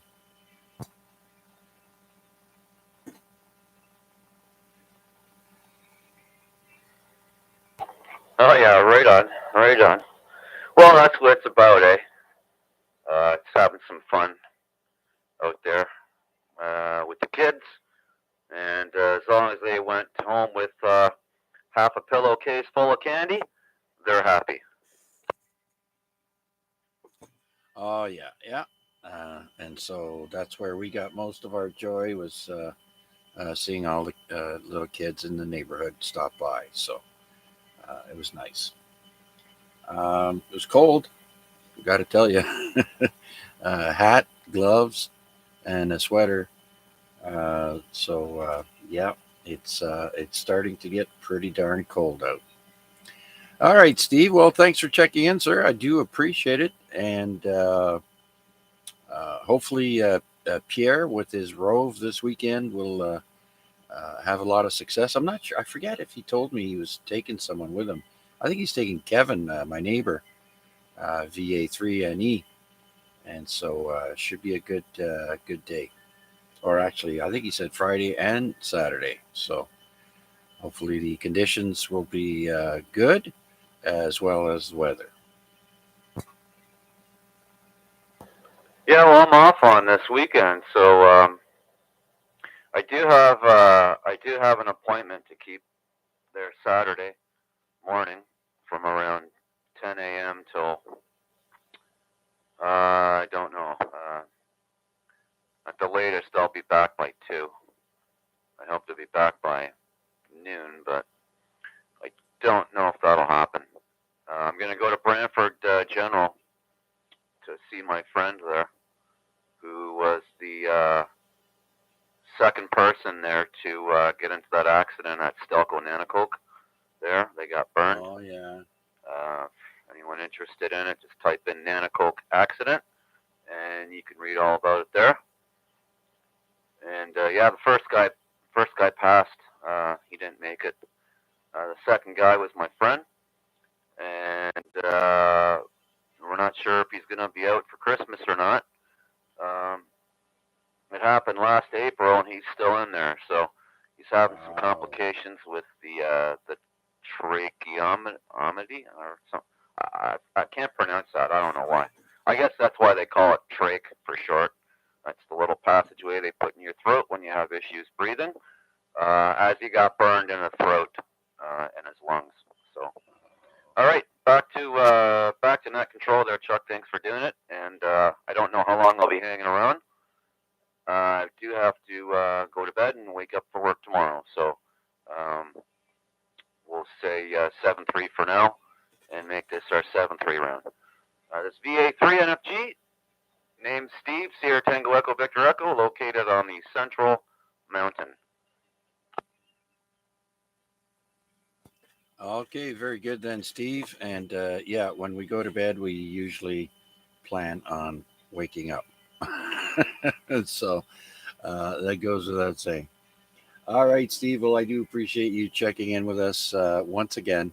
And so we'll let you go 7-3. And you have a great rest of the week. And we'll talk to you next time. So 7-3 for now. And so we'll clear with Victor Alpha 3, November Foxtrot Golf. Steve. And do we have anyone else out there waiting in the wings that would like to check in with us here on the weekly amateur radio exchange group Simplex Net? This is VA3 CJZ looking for anyone, anywhere. Please come now.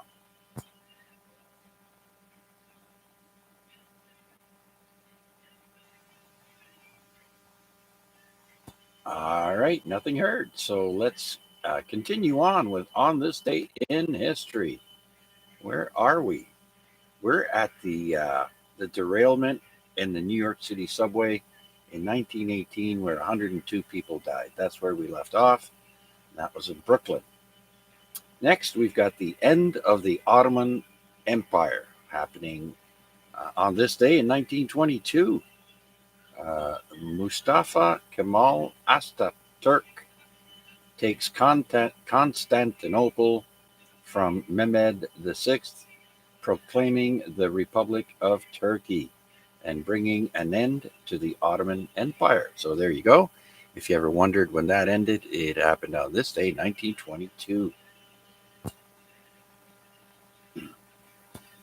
Next, let's go to 1924, where the Boston Bruins officially joined the NHL on this day in 1924, becoming the first United States-based team to enter the league. The Montreal Maroons also joined the NHL, but only last until 1938.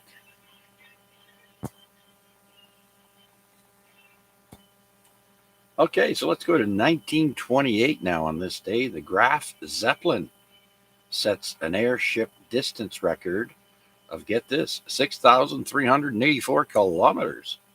Wow. Also in 1928 on this day, Turkey, remember we just talked about that, passes a new alphabet law, switching from the Arabic to the Latin alphabet. So that's only 6 years after the Republic of Turkey is formed. All right, next we've got the German rocket program. In 1932, Werner von Braun, very famous rocket scientist, is named the head of the German liquid fuel rocket program. He would go on to work for the United States after World War II ended. The Americans actually had a ton of German scientists that they took with them. Anyways, so let's go to the year 1936 now on this day. The Professional Rodeo Cowboys Association is established after disagreement with rodeo promoter W.T. Johnson, who finally gives in to the Cowboys' pay demands.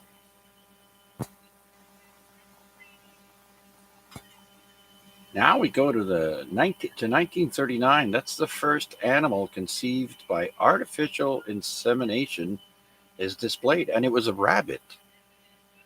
So there you go. First artificially conceived animal was a rabbit and put on display in 1939. Next, in 1940, we got the first United States air raid shelter built in Fleetwood, Pennsylvania. First United States air raid shelter in 1940.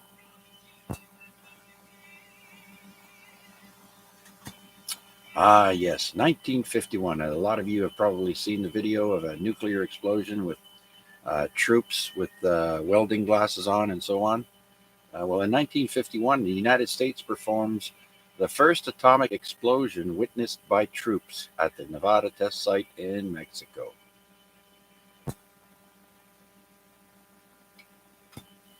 Staying with bombs, let's go to the next year.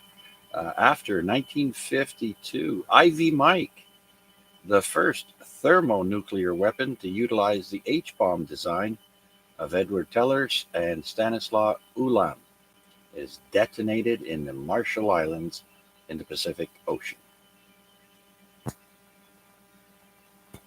It's funny how they all have names for these devastating bombs, eh? Like the Little Man and Fat Boy, I think, were the two bombs dropped on Japan. Now we have this one, Ivy Mike. Okay. Anyways, so let's jump to sports history now. 1959, future Pro Football Hall of Fame running back Jim Brown runs for 5 touchdowns in Cleveland Browns win over Baltimore Colts at Memorial Stadium. 5 touchdowns. Way to go. Jim Brown, very good player. Let's stick with some more sports history. In 1959 on this day, Montreal Canadiens goaltender Jacques Plante becomes the first NHL net goalie to wear a fiberglass protective face mask. Jacques Plante was an excellent goalie. I used to watch him when I was a kid all the time. All right, sticking with more sports, we've got 1964 now on this day. Cleveland running back Jim Brown runs for 149 yards in a Browns 30-17 win at Pittsburgh to become the first NFL player to exceed 10,000 yards career rushing. Like I said, Jim Brown, excellent football player. All right, we'll have some more sports in a minute, but first we go to 1965, where we have a trackless trolley plunging into the Nile River and drowning 74 people. That's in Cairo, Egypt, in 1965. A trackless trolley. Okay, so let's go back to sports history now. In 1966, LA Dodgers pitcher Sandy Koufax, which you might have heard the name before, becomes first 3-time winner of the Cy Young Award, unanimous winner for a second straight year, and the final year only one award given for pitchers in both major leagues.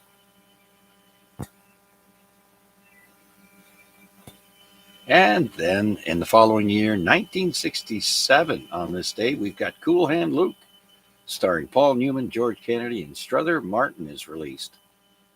And boy, I remember watching that movie more than once. And of course, one of the best parts is the hard-boiled egg eating contest. What was it? 50 eggs, I think he had to eat. Correct me if I'm wrong. All right, now let's go to 1969. The Beatles' Abbey Road album goes number one in the U.S. and stays number one for 11 weeks. Good album, by the way.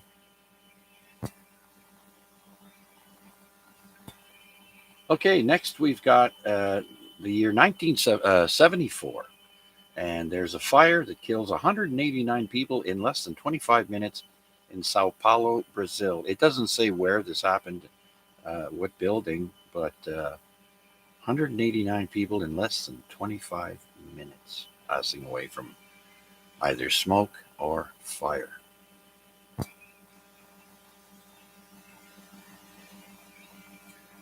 All right, I should have ended with this next story, but anyways, we're going to continue on. 1979, the United States federal government proposes making a 1.5 billion, that's with a B, $1.5 billion loan to Chrysler.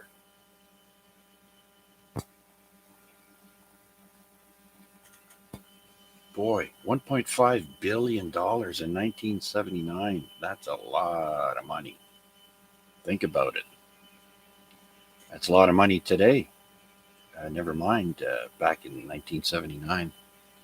All right, next let's jump to the year 1981. On this day, Darrell Waltrip wins his fourth straight NASCAR Cup race, the American 500 at North Carolina Motor Speedway, and he ties Richard Petty's record in 1967. So this happened in 1981, and so it's the 12th win of the season for him, and he goes on to win the Winston Cup crown. Now, back then, they had advertising for cigarettes in sports. Winston cigarettes and Marlboro were big promotions.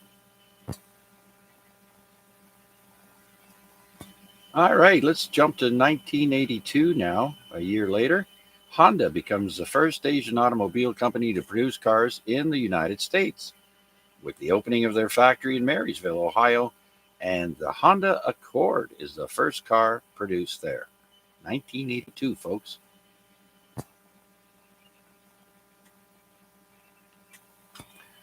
Okay, I stand corrected. I should have gotten this next story to be last, but I'm going to say it right now.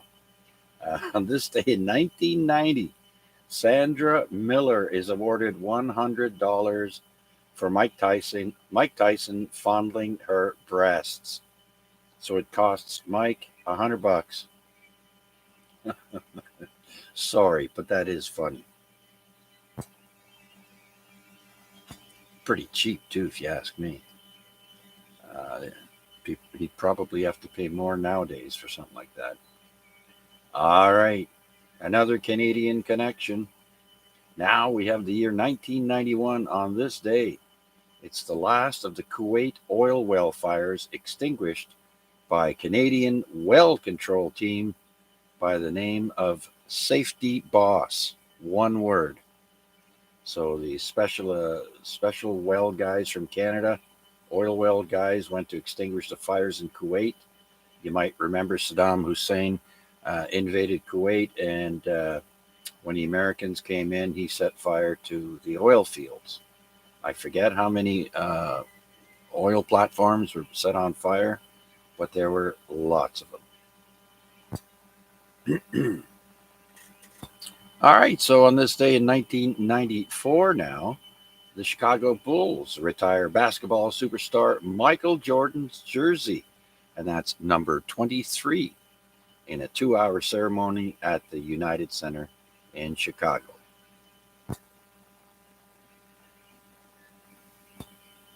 All right, now we've got the year 2012 on this day.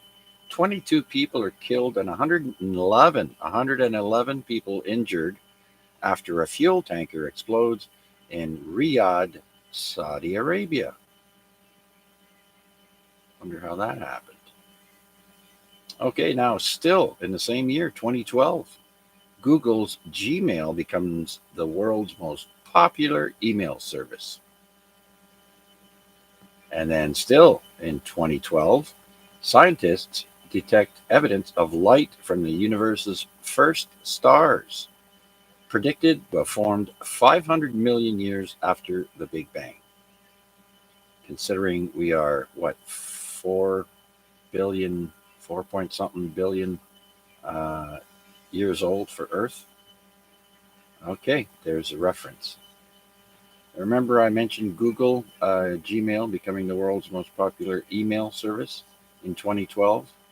In 2018, Google employees staged mass walkout to protest the company's handling of sexual harassment. All right, this is the last one, folks. And it's in 2018 also, as well as the Google employees mass walkout. We have the country of Palau, Palau, becomes the first country to ban sunscreen and its chemicals, which apparently bleach coral reefs. So I don't know where Palau is, but yeah, it might be in the Hawaiian Islands or Polynesia somewhere. First country to ban sunscreen. Well, there you have it, folks. That's it for On This Day in History. I hope you enjoyed it as much as I did doing the research and then telling it back to you folks. And so, with that, do we have any questions or comments or a point of corrections on what I said or any check ins for tonight's AREG Net? This is VA3CJZ. My name is Chuck, and I'm looking for anyone, anywhere. Please come now.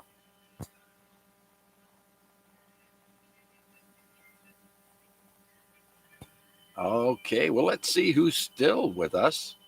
And let's go to the top of the list and say hello to Downtown Rick, VA3AXJ. Are you there, Rick? Yeah, I'm still listening, Chuck. Good net. Probably going to call 7 threes now, anyhow. So, yeah, it was interesting. I didn't hear Art anymore. I think he got a little bit mad or something. I don't know. But, I tried to bitch in for him, but I couldn't get through to him. So anyhow, on that, I'll just do 7 threes. Thanks for doing it. And, yeah, we'll talk to you later. Bye for now. VA3XJ or QRT. All right, Rick. Well, thank you very much for doing that and trying. But sometimes some people get impatient and do not want to wait their turn in order. So if they leave, well, that's nothing I can do about that, unless it's an important check-in or mobile. You have to wait your turn, and that's just how we do it. So, but anyways, I still put him in the log, and so if you heard him, then that means he was there. Okay, so continuing with the 7-3 round, it's currently 9:48 p.m. And next on my list is VE3KMQ. Mike, are you still there? Yeah, he's in there now, Chuck. Oh, he's in there now? Okay, well, come on in there, Art. VE3KCI.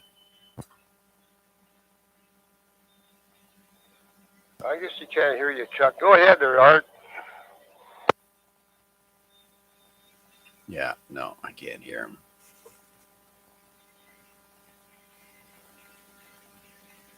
Okay there. But he's got a lot of static, a lot of noise there, Chuck. Yeah. Same here, same everywhere. Let him know it's noisy on the bands tonight. And so tell him I say thank you for checking in. And does he have anything for the net? Yeah, okay, Art. Chuck says thanks for checking in. He's written the log. Anything else you got to say there? Yeah. Well, can't do it.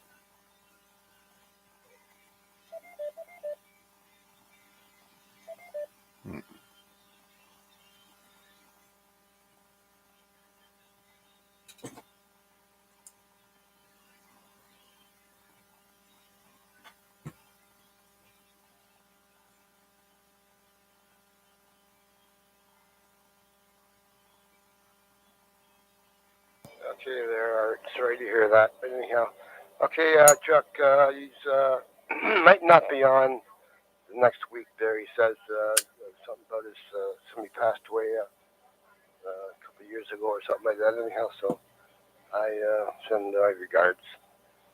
That's about it.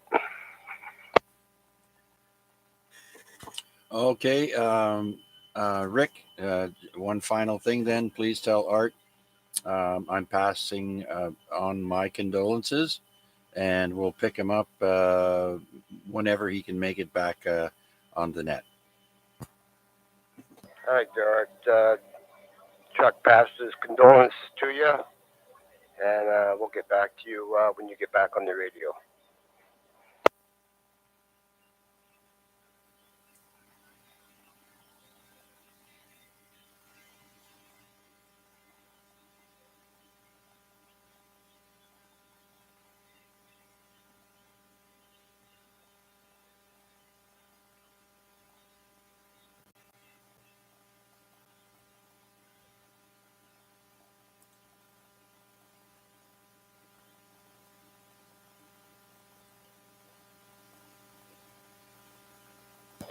All right, on that. Okay, there, I passed it back to Chuck there. So anyhow, you're in the log there, and my condolences to you too. So 7-3 is here, buddy.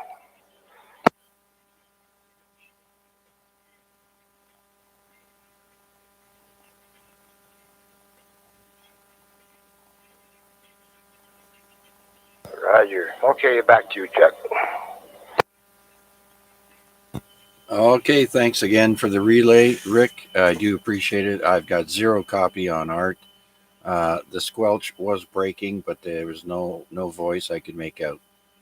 So hopefully conditions will be good next week, and maybe Rick will turn on his crossband for us, so Art can talk to me with no relay. All right, Rick. Thank you again. VA3AXJ, downtown Rick, and next was KMQ, but he's gone. BMO, he's snoring by now. And let's see if Arpad is still with us, or maybe he's watching a movie in his Winnebago. VE3 November Whiskey. No, I'm not in the Winnebago. Actually, the heater is on, so I could be out there. But hey, if there's a homeless person, maybe they can move in, helping out the community. Just a quick note, not this Saturday, but next Saturday, there's going to be an emergency alert, and it's going to be Canada-wide. They had it maybe a month ago in the United States, and Canada is following it. I think it's going to be on that. What day is that? That Canadian Forces Day or whatnot, whatever they call it. You guys may want to look into it. And if you're going to receive a message, don't worry. It's going to be a test only, Canada-wide, all the way from Vancouver to Halifax or Newfoundland, I guess. Yeah. So they're going to test the alert system. Thank you very much, Chuck, to running the net. You're doing a good job all the time, and it's quite interesting what you can tell us for the days. And 73, thank you. Okay, very good, Arpad. So this Saturday is November 4th. And by the way, before you go to bed on Saturday night, we move the clocks back. So you'll get 1 extra hour of whatever you'd like to do. But just remember to change your clocks, the ones that don't automatically change, like the clock on your stove or the battery one on your wall. So it's this weekend is a time change, and so we lose daylight savings time. And so next Saturday will be the 11th. So you're saying that's when the alert is going to happen there, Arpad? Yeah, I just looked it up on my at my calendar. Yes, it's going to be on the November 11th. Yeah, that's the what day is that? That's where you giving the wreath to the fallen soldiers and whatnot. So yeah, that's November 11th. I don't know what time. I'm very sure you guys can find it on the website. So yeah, they're going to test it on the cell phone system, TV, radio, everything is going to go on like crazy. So yeah, just don't be surprised. That's all. Yeah, that's right. And on November 11th is Remembrance Day. And so hopefully they won't do it at 11 a.m. because that's when we have the moment of silence. The 11th day of the 11th month, remembering all of our soldiers. Actually, I'd like to think of all the soldiers everywhere.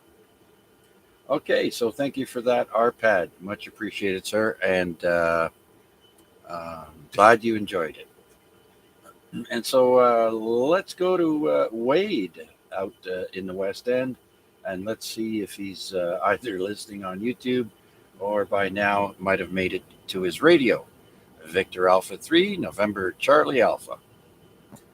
VA3 CJZ, VA3 MCA. Yeah, I'm still here, still listening along. I do have the YouTube running as well, just to pick up the stations I don't hear. But I did hear Art, so that was nice to be able to pick him up from my location. A little bit of crackle, but he was coming in fine to where I was. Good also to hear that we could relay him. And he mentioned earlier on this day or whatever about Angel Island.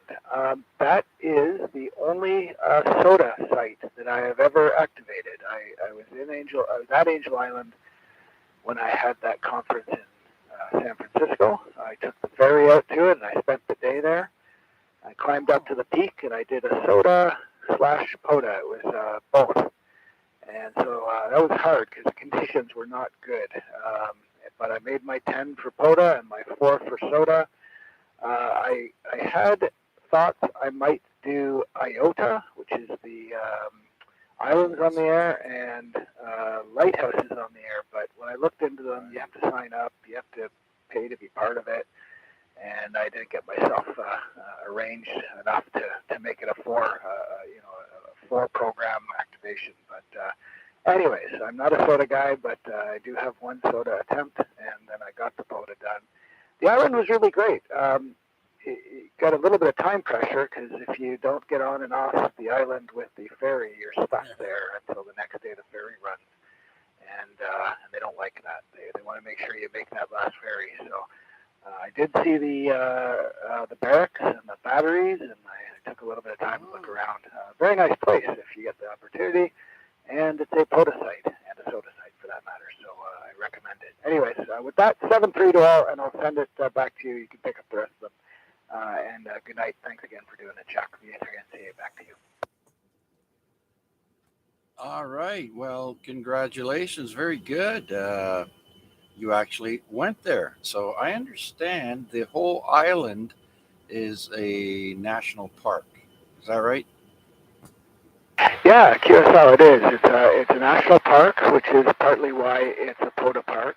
So you can actually activate POTA anywhere, but if you want to make it a soda as well, you've got to get within 80 feet, I think that's the number, of the peak.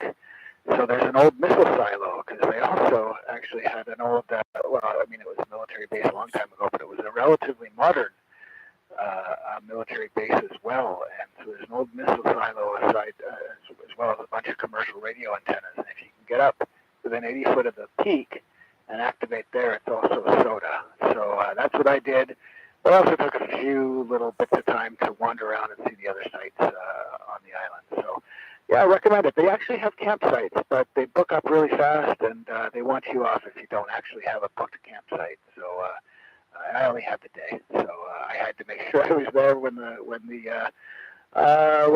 ferry left. Otherwise, it would be a long swim. So, anyways, thanks, Chuck. Back to you. Yeah. Okay. Well, thanks for sharing that with us, there, Wade. That's funny. I mentioned something on this day, and you actually went there.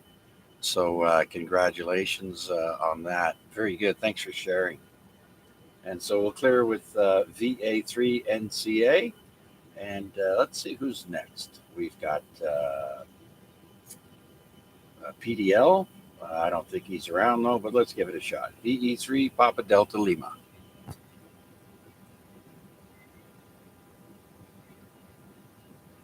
Yeah, I didn't think so. He would have jumped in by now. VE3 Zulu Juliet Charlie. Not sure if he's still around. Let's try. Jason? Yes, sir. Still here. Still listening along. Great net tonight. Interesting as always. And thanks again for doing it. Nothing else for me to add tonight. So I will say 7-3 to you and everybody else on frequency. And I will look forward to the AREG next week. Victor Echo 3, Zulu Juliet Charlie. Back to net control. All right. Well, thanks, Jason, for sticking around. Glad you enjoyed yourself. And do appreciate your check-in, as always, there, my friend. Take care and have a great rest of the week. And so let's go to our next person on the list. And the rest of them are all YouTube check-ins. So I'd like to acknowledge once again VA3 Fox Mike Bravo, Wayne B. Thanks for checking in. Sean, VE3 FNI, thank you. And then we have Vanya, Victor Alpha 3 X-Ray Lima Juliet. Let's see if he's still around.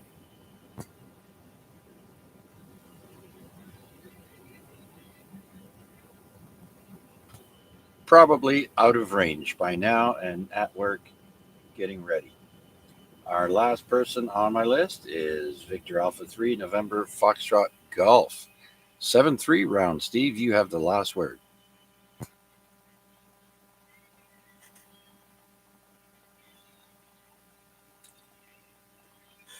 All right. I do believe he mentioned that he was going 7-3, I think, last time around. So before we close it up, let's see if there are any last-minute check-ins for this week's Amateur Radio Exchange Group Simplex Net. This is VA3 CJZ. Anyone, anywhere, please come now. V3XKV. There's a voice from the past. VE3XKV. Where's the K? There it is. XKV. Bob, come on in, Bob. Yeah, just been listening to you there, Chuck, so I never missed a beat. I thought I'd better check in. And while I'm doing other things here as well, but I got you going in the background anyway. Yeah, Jenna says 1951 was a very good year as well, so you can guess what that was. But anyway, yeah. So as always, you've been doing a fine job there, Chuck. Just a professional, I think. Anyway, so yeah, I did. Rick didn't have the crossband on tonight, so he must be AWOL there somewhere. So anyway, I just thought I'd say hello to everybody here, and I'll just pass it back to you there, Chuck. All right. 1951. Hey, that was a great year. Born on this day, I'm assuming there. Janice. Hello, Janice. Always a pleasure hearing your melodic voice in the background. She says hi, Chuck. Okay, very good. Well, thanks for checking in, Bob. You are check-in number 13 tonight. A little bit less than what our normal average is. It's usually around 15. So we're not too far. 13 check-ins for tonight. So I do appreciate your check-in, sir. Glad you listened along. And hopefully you were entertained once again, spending a little time with us here on the AREG net. So thanks again, VE3XKV. I'll have to give you a call there, Bob. You sent me a couple of funny things there. So with that, let's see if we have anyone else out there wishing to be last minute check-in for the AREG net. This is VA3 CJZ. Anyone, anywhere, please come now. VE3 November Whiskey recheck. Yes, sir. Recheck. Go ahead. Yeah, I went to some websites and I did some research about that. When is that alert going to be? And see, the government was going to put it on Veterans Day on the 11th, and they were criticized because it's a very busy day for the veterans and stuff like that, right? So Yeah. they pushed it over to November the 15th now. November the 15th, which Ah, one is going to be Wednesday, I believe, and it's good. 12:55 p.m. 12:55, almost at 1 o'clock. Oh, okay. Well, thank you for that correction there, Arpad. Well, November 15th is a Wednesday, and that's AREG Day. So around 12:55 p.m., you can expect an alert from the alert system here in Canada. Thank you, Arpad. Much appreciated. Yeah, no problem. Anytime. You have a good night, and thank you again to running the net. Okay, my pleasure. And it's always a pleasure having all of you join me every week uh, to keep things going and chatting with everyone, finding out how their week has been, what radio projects and POTA and whatever else. Always a fun time. I always have a blast. So thank you all for joining me once again, either on the YouTube stream or on the radio or both. And so until next week, at the same bat time, same bat channel, we'll see you then. This is Victor Alpha 3, Charlie Juliet Zulu, signing off and returning the frequency back to regular use. So long for now. 7-3.